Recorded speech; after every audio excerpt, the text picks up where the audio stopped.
NDA सरकार भ्रष्टाचार के खिलाफ एक ऐसा कानून लाई है जिसके दायरे में देश का प्रधानमंत्री भी है।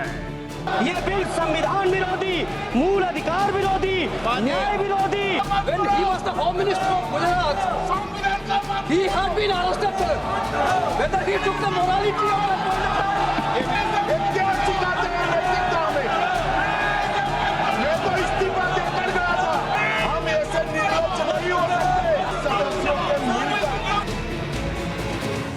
प्रधानमंत्री, मुख्यमंत्री या किसी भी मंत्री को गिरफ्तारी या 30 दिन तक हिरासत में रहने पर पद छोड़ना होगा।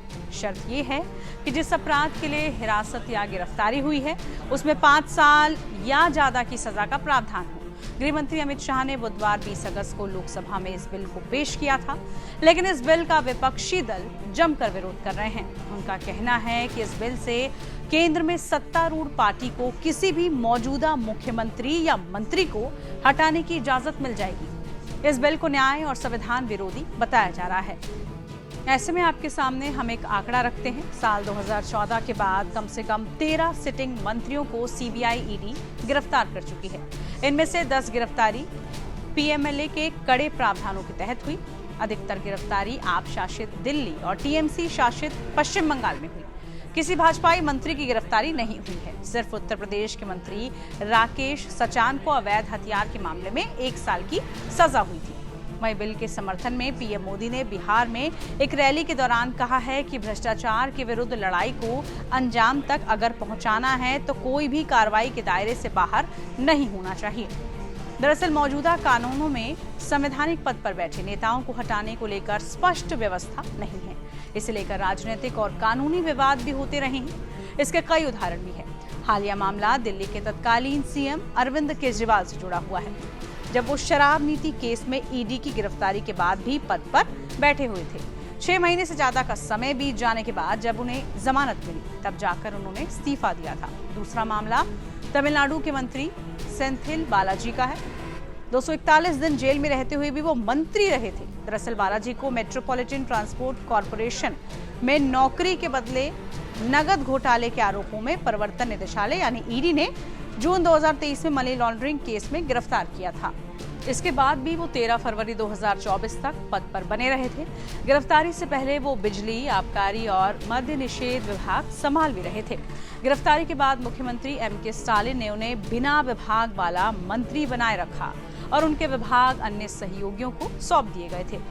अब संविधान के 130वें संशोधन के लिए बिल लाया गया है। इसके उद्देश्य में कहा गया है कि संविधान में भी ऐसा कोई प्रावधान नहीं है कि किसी मंत्री को गंभीर आरोपों में गिरफ्तारी और हिरासत की स्थिति में हटाया जा सके। इसलिए संविधान के अनुच्छेद 75, 16(4) और 239 ए में संशोधन कर पीएम या केंद्रीय मंत्री, राज्य और दिल्ली के मुख्यमंत्री या फिर मंत्री को हटाने का प्रावधान जोड़ना जरूरी है।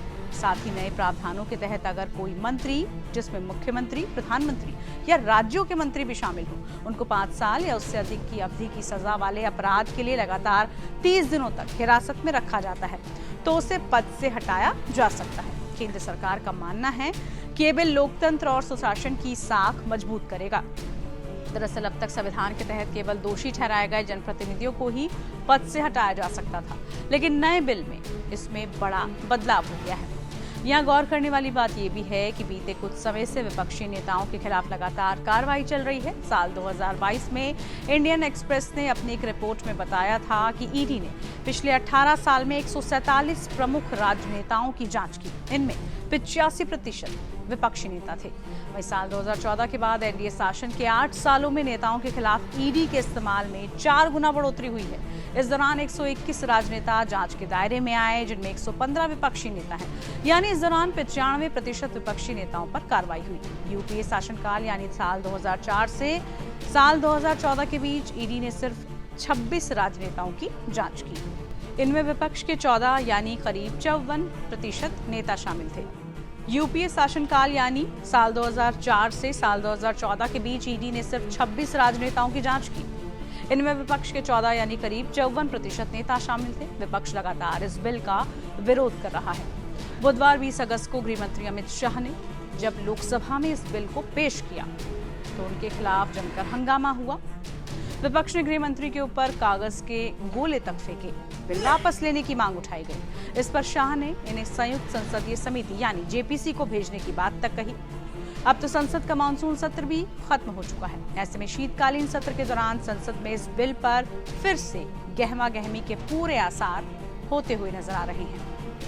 इस पर तमाम अपडेट के लिए आप बने रहिए टाइम्स नाउ और भारत डिजिटल के साथ।